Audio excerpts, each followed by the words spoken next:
I am Jeff Luther, and the host of your new favorite podcast, the Inspector Alliance.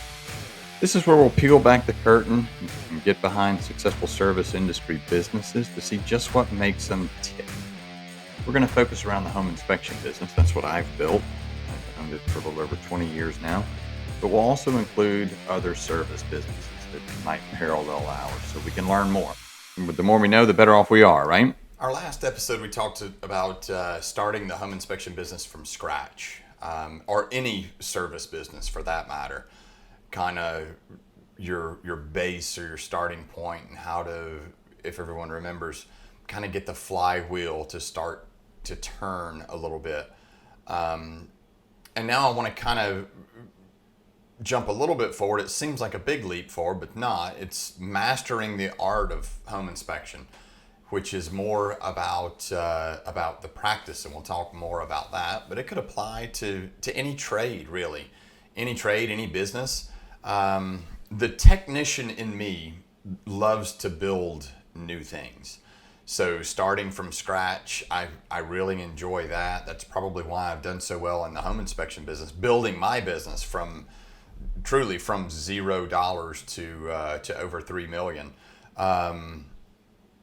Because it's always a new thing, always a new process. It's kind of a constant building or a constant learning process for me, and I think the technician in me loves that.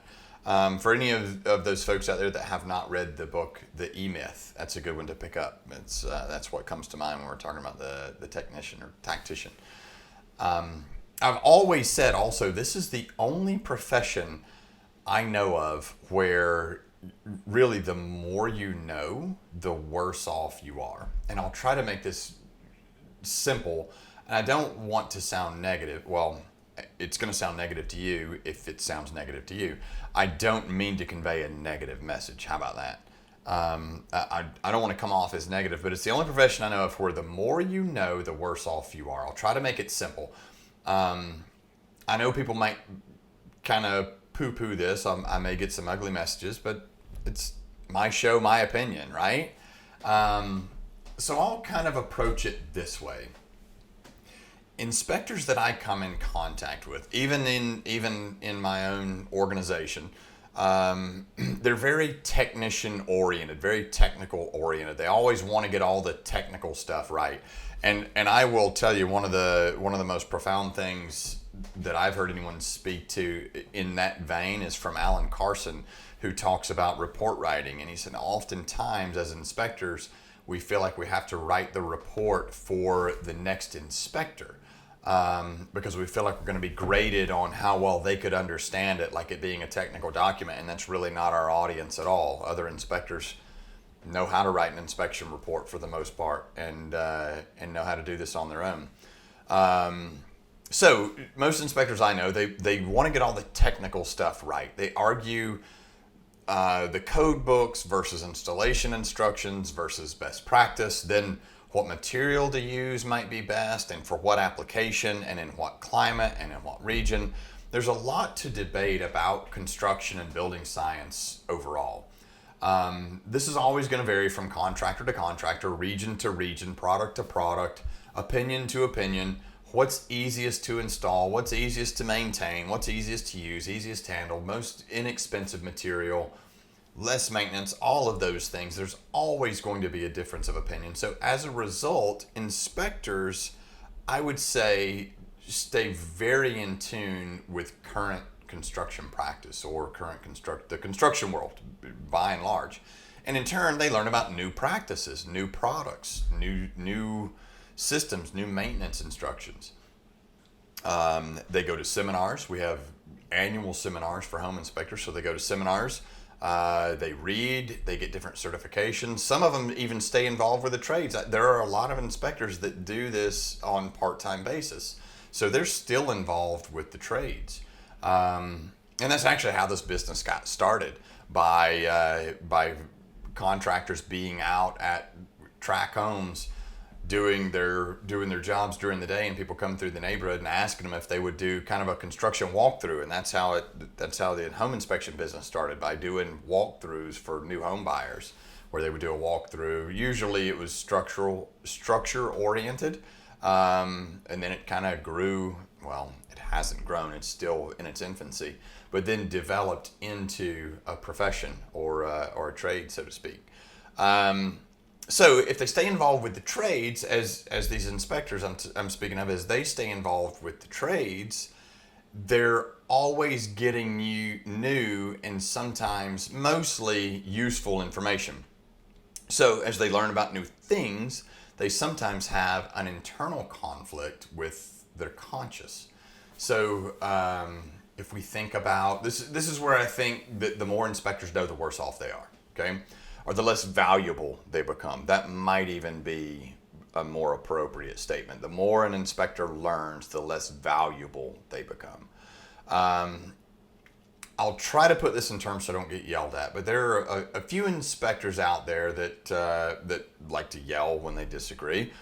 So I sort of compare this to a temper tantrum. So I digress, but I'm going to try and put it in terms where I don't get yelled at. We're going to take, let's say bundled neutrals, and all the inspector folks out there are going to know exactly what I'm talking about. For those of you that are in a different service profession, just bear with me.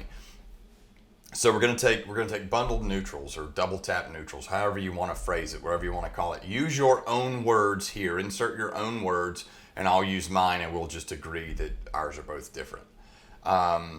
This is when more than one neutral conductor is connected to one screw or one lug at the neutral bar in the electrical panel. I started doing home inspections in 2001. This changed in the National Electric Code in 2002. Now, for those of you that follow the ASHI SOP, let's all agree that the ASHI SOP says that we are not responsible for code. So I'll go ahead and throw that out there, and I'll just sort of leave that there, right? ASHI says we are not responsible for code, but at the same time kind of outlines what we're supposed to do in terms of inspecting the conductors and the internal electrical panel. For the purpose of this discussion, the NEC laid out that neutrals should be separated individually at the bus bar, meaning you have one neutral that connects to one lug or one screw at the neutral bus bar inside of the panel.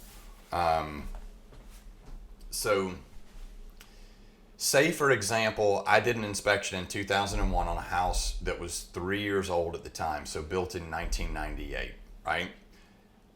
Then I do that same inspection, not the same inspection, then I do an inspection on that same home in 2005. So 4 years after I did the original inspection, 7 years after the home was built.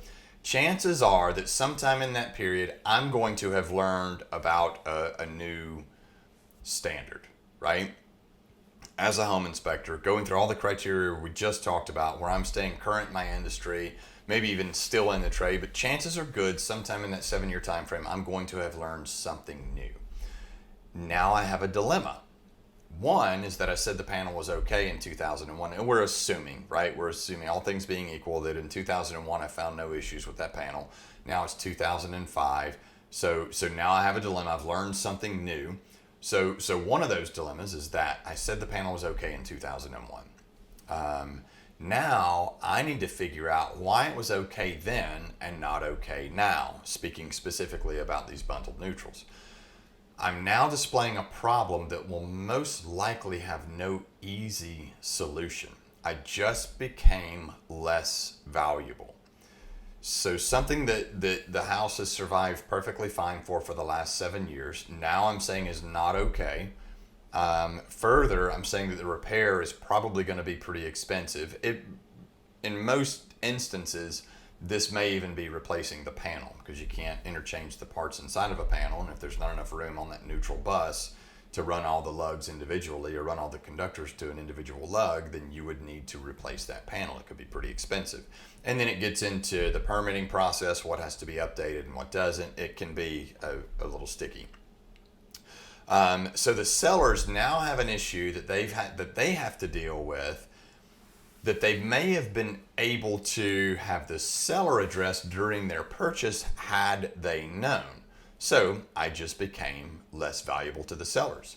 I became less valuable to the real estate agents that are involved in the transaction. They have marketed this home under the understanding nothing's been changed, and the panel was fine in 2001. Now here we are 4 years later. Nothing has changed, and the panel is not fine. I just became less valuable.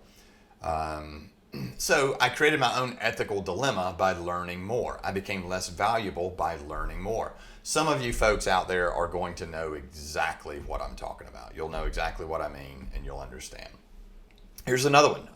Another one that these are things that I've had to deal with in my extended career as a home inspector, or as a home inspection, or as an owner of a home inspection company. Thermal expansion tanks. This came about as municipalities started using backflow preventers, or check valves, on water meters. So this was for us. It was specifically City of Atlanta. City of Atlanta they were in the process of changing out water meters. Then they wrote an ordinance.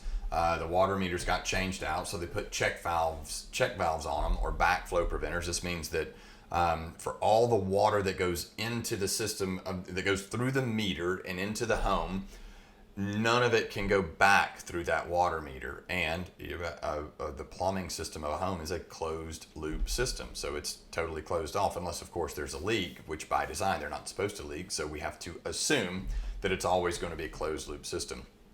So that means once those molecules of water start to expand, and now the planets have to really be aligned for this to happen, but the water heats up and the molecules start to expand, and that water, or the water molecules, have no place to go.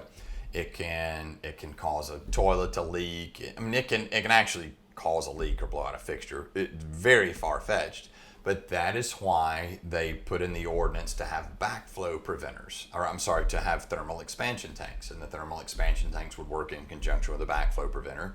So instead of the water bleeding back into the valve, bleeding back into the meter, it would bleed off into that thermal expansion tank the next time you use cold water, flush a toilet, whatever. It would drain back out of that tank and back into that closed loop system. So we started noting homes that didn't have thermal expansion tanks. Then we get into the issue where the plumber has to put in a thermal expansion tank. Could be a water heater that's 12 years old. Plumbers would refuse to do it because they knew the water heater would start leaking. Inevitably, that's what happens, right? It's like that last man in theory. So then as we started to learn things, we became less valuable. This home that was perfectly fine, or this plumbing system that was perfectly fine 3 years prior, now has to have a thermal expansion tank, a potentially new water heater, and the plumber's going to find potentially other issues with the home. So we became less value. So we have that ethical dilemma, or that struggle with our conscience, to make those notes about the thermal expansion tank in conjunction with the check valve, and we have made ourselves less valuable. Did you know there's also a Watts Governor 80? So we're in homes looking for specifically this thermal expansion tank. There's actually another valve made by Watts that can go on a toilet. It's called a Governor 80. You can install that on a commode, and it serves the same purpose, where if there is expansion on that closed loop system, it bleeds off just into the water tank of a toilet and in turn drains out of the system. Just FYI. So if you look at it from that perspective as to how you master the home inspection business, there's really no way to do that. There's no way to master the home inspection business. But if you look at it at the specific topic of mastery as the practice, then you're mastering that profession right now. Just listening to this podcast, trying to get better, learning something is mastery. That's just it. Mastery is the practice. And the relentless pursuit of perfectionism, I guess, or the relentless pursuit of excellence is not mutually exclusive with being satisfied, right? We always want to pursue excellence, but at the same time, celebrate what we've learned and celebrate our accomplishments along the way. So keep doing what you're doing. Keep seeking information. Keep making yourself better. Be confident in what you know already. Celebrate how far you've come. And know that being satisfied is not mutually exclusive with the pursuit of excellence. Just reiterating what I've said. And I don't mean being satisfied like being full, like at a Ryan's Steakhouse buffet. satisfied in what you've accomplished, being satisfied in what you've done. Now just keep going. And you can do that here as we continue to put out content. This is a great place to get information, both the philanthropic side, the entrepreneurial side, and then also the technical side as well. So if you want to continue to follow along, just click that like button down there at the bottom, and I'll look forward to seeing you again next time.